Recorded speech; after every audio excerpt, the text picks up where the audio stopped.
একবার ভাবুন তো, ইরানের এক দুর্গম পাহাড়ি এলাকায় লুকিয়ে আছেন একজন আমেরিকান পাইলট।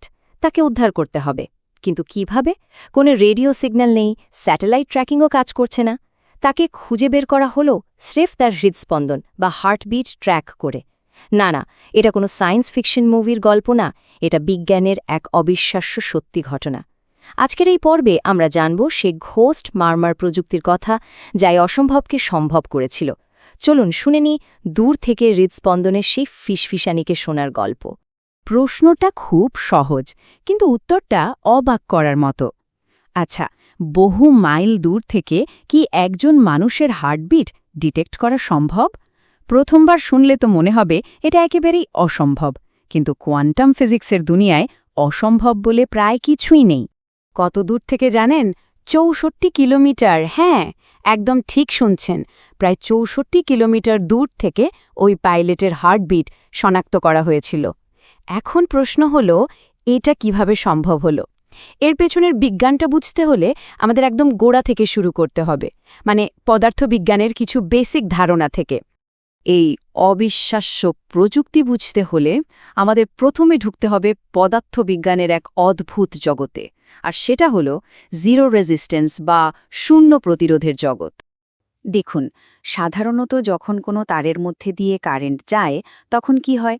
ইলেকট্রনগুলো ছোটাছুটি করার সময় একে অপরের সাথে ধাক্কা খায়, অণুপরমাণুর সাথে ধাক্কা খায়। এই ধাক্কাধাক্কির কারণে অনেকটা শক্তি তাপ হিসেবে নষ্ট হয়ে যায়। আমরা এটাকে বলি রেজিস্ট্যান্স বা রোধ। কিন্তু ১৯১১ সালে বিজ্ঞানী এইচ.কে. ওনেস এক যুগান্তকারী জিনিস আবিষ্কার করলেন।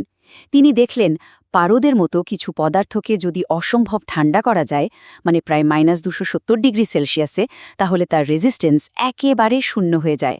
একেই বলা হয় সুপারকন্ডাক্টিভিটি, মানে কোনো শক্তি নষ্ট না করেই বিদ্যুৎ অনন্তকাল ধরে চলতে পারে।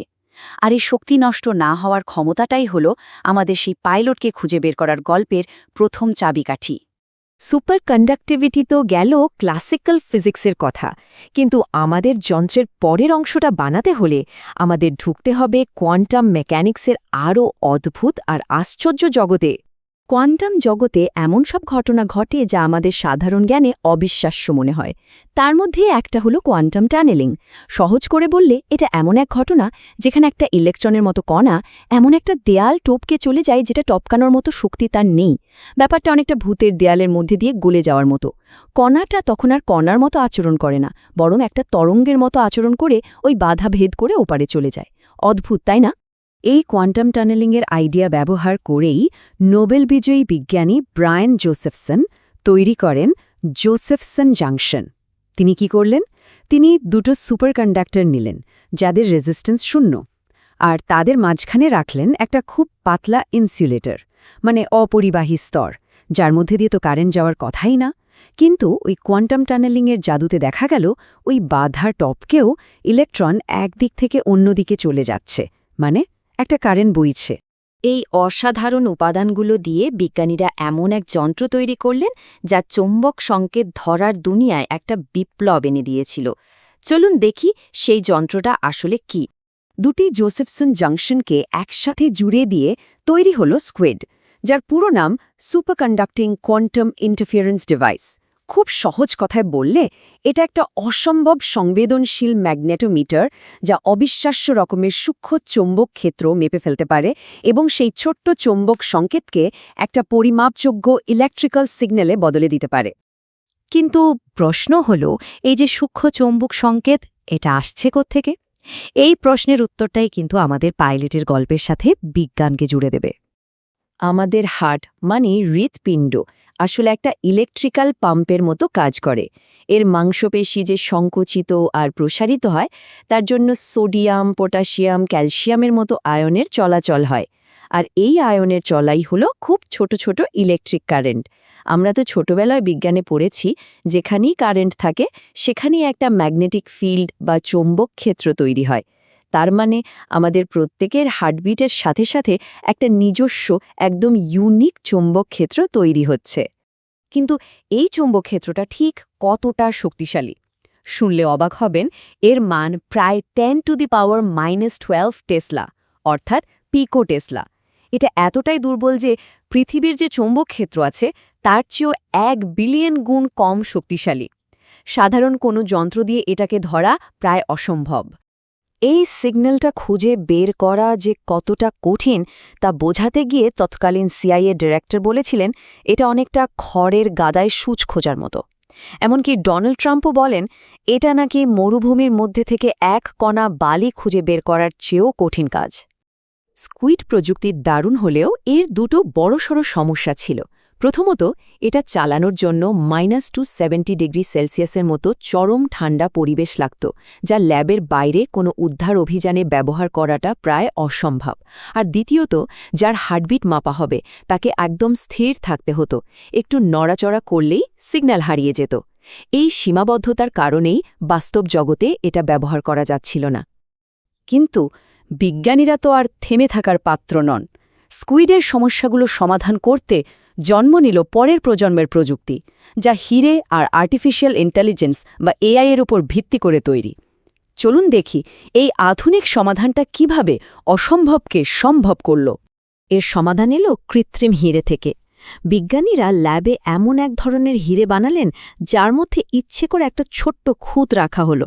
ভাবুন, কার্বনের নিখুঁত কাঠামোর মধ্যে একটা নাইট্রোজেন বা এন অ্যাটম বসালো হলো, আর তার ঠিক পাশের কার্বনের জায়গাটা ফাঁকা বা ভেকেন্ট অর্থাৎ ভি রাখা হলো। এই ছোট্ট ভুল বা খুঁতটাই হিরেটাকে চৌম্বক ক্ষেত্রের প্রতি অসম্ভব সংবেদনশীল করে তোলে আর একে একটা শক্তিশালী সেন্সরে পরিণত করে। একেই বলা হয় এনভি ডায়মন্ড। পার্থক্যটা তাহলে কোথায়? যেখানে স্কুইডকে চালাতে হতো -270°C, সেখানে এনভি ডায়মন্ড সেন্সর ঘরের সাধারণ তাপমাত্রাতেই দিব্যি কাজ করতে পারে। আর এটাই ছিল গেম চেঞ্জার। এর ফলে এটিকে ল্যাবের বাইরে মানে বাস্তব জগতে ব্যবহার করার দরজা খুলে গেল। তো তাপমাত্রা সমস্যা তো মিটল, কিন্তু সামনে এসে দাঁড়ালো আরও বড় একটা চ্যালেঞ্জ, নয়েজ বা কোলাহল। আমাদের চারপাশে হাজারো চৌম্বক সংকেত ঘুরে বেড়াচ্ছে, মোবাইল টাওয়ার থেকে, বিদ্যুতের লাইন থেকে, গাড়ির ইঞ্জিন থেকে। এই হাজারো সিগন্যালের ভিড়ে একটা ক্ষীণ হার্টবিটের সিগন্যালকে আলাদা করা হবে কিভাবে? আর এখানে আসরে নামে আধুনিক প্রযুক্তির সবচেয়ে শক্তিশালী খেলোয়াড় আর্টিফিশিয়াল ইন্টেলিজেন্স বা এআই। এআইকে নির্দিষ্ট প্যাটার্ন চেনানোর জন্য ট্রেনিং দেয়া যায়, তাই এই টেকনোলজি হাজারো অপ্রয়োজনীয় সিগন্যালের জঙ্গল থেকে ঠিক সেই নির্দিষ্ট হার্টবিটের প্যাটার্নটাকে চিনে নেয় আর বাকি সব কোলাহলকে বাদ দিয়ে দেয়। তো চলুন এবার সব পাজলের টুকরোগুলো এক জায়গায় করে দেখি শেষ পর্যন্ত কিভাবে আমেরিকান বাহিনী তাদের সেই পাইলটকে খুঁজে পেয়েছিল। অপারেশনটা ছিল ঠিক এই রকম। প্রথম একটা ড্রোনের নিচে লাগানো হলো এই নতুন সেন্সর সিস্টেমটা। এরপর সেই ড্রোনের এনভি ডায়মন্ড সেন্সরটা পাহাড়ি এলাকার চৌম্বক ক্ষেত্র স্ক্যান করতে শুরু করে।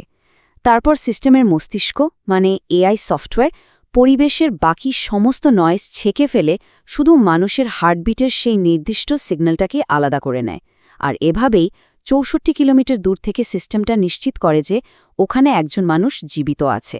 আর এই তথ্যটাই শেষ পর্যন্ত সেই পাইলটকে উদ্ধারে সাহায্য করে। এই শক্তিশালী প্রযুক্তির গল্প কিন্তু এখানে শেষ হচ্ছে না, বরং এটা ভবিষ্যতের জন্য এক নতুন দিগন্ত খুলে দিচ্ছে। শেষ করার আগে একটা প্রশ্ন রেখে যাই। আচ্ছা, যদি প্রত্যেকটা মানুষের হৃদস্পন্দনের ধরন তার চৌম্বক ক্ষেত্রে একটা ইউনিক ছাপ তৈরি করে, তাহলে কি এটা আমাদের ভবিষ্যতের বায়োমেট্রিক সিগনেচার হয়ে উঠতে পারে, ঠিক যেমনটা এখন ফিঙ্গারপ্রিন্ট?